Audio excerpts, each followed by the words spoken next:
Assalamualaikum warahmatullahi wabarakatuh. Perkenalkan, nama saya Ahmad bin Amun Amir dari Prodi S1 Akuntansi. Saya akan menjelaskan pengaudit 2 tentang konfirmasi eksternal.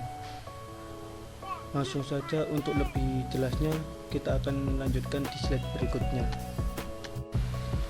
Konfirmasi eksternal.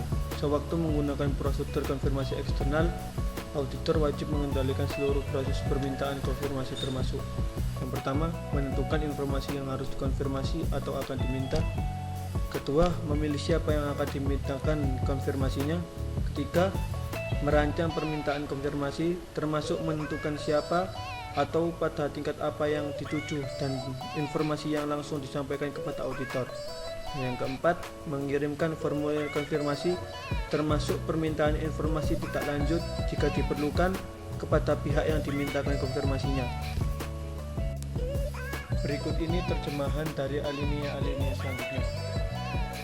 ISA 505.8. Jika manajemen melarang auditor mengirimkan permintaan konfirmasinya, auditor wajib yang pertama menanyakan kepada manajemen apa alasan pelarangan dan mengupayakan memperoleh bukti audit mengenai keabsahan dan kelayakan saldo akun yang bersangkutan.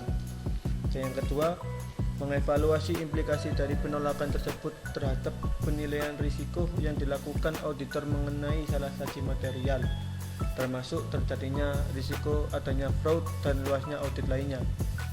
Yang ketiga, laksanakan prosedur audit alternatif yang dirancang untuk memperoleh bukti audit yang relevan dan andal. ISA 505.9. Jika auditor menyimpulkan bahwa alasan melarang mengirimkan permintaan konfirmasi tersebut adalah tidak wajar, auditor tidak dapat memperoleh bukti audit yang relevan dan andal dengan prosedur audit alternatif. Auditor wajib mengomunikasikan dengan DGWC sesuai dengan ISA 260.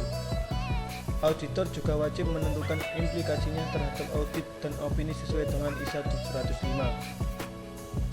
Selanjutnya, ISA 505.10.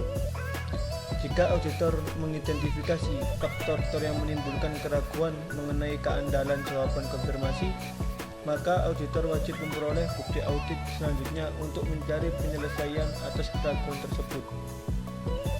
ISA 505.11.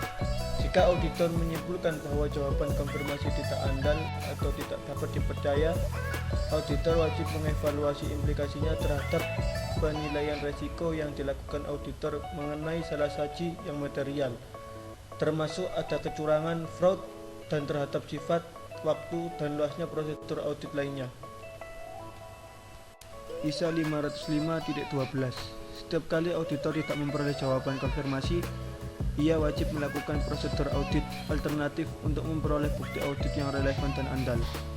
ISA 505.13. Jika auditor menentukan bahwa jawaban untuk permintaan konfirmasi positif memang diperlukan untuk memperoleh bukti audit yang cukup dan tepat, maka prosedur audit alternatif tidak akan digunakan. Jika tidak memperoleh jawaban konfirmasi, auditor wajib menentukan implikasinya terhadap audit dan opini auditor sesuai dengan ISA 705. ISA 505.14. Auditor wajib menyelidiki jawaban konfirmasi yang berisi penolakan atau pengecualian untuk menentukan apakah exception-nya tersebut merupakan indikasi salah saji. ISA 505.15. Konfirmasi negatif memberikan bukti audit yang kurang persuasif dibandingkan dengan bukti audit yang diberikan oleh konfirmasi positif.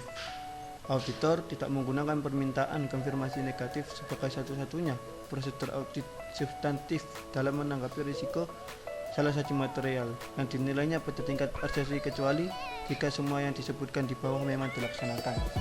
Yang pertama, auditor telah menilai bahwa risiko salah satu rendah dan sudah memperoleh bukti audit yang cukup. 2. Populasi dari mana sampel akan dipilih untuk prosedur konfirmasi negatif terdiri atas banyak item yang masing-masingnya bernilai kecil. 3. Auditor memperkirakan akan menerima sedikit sekali pengecualian terhadap informasi yang dikonfirmasi. Yang keempat, auditor tidak mempunyai alasan atau bukti bahwa pihak yang diminta konfirmasi negatif akan mengabaikan permintaan tersebut. ISA 505.16. Auditor wajib mengevaluasi apakah hasil dari prosedur konfirmasi eksternal memberikan bukti audit yang relevan dan andal, atau apakah bukti audit tambahan diperlukan.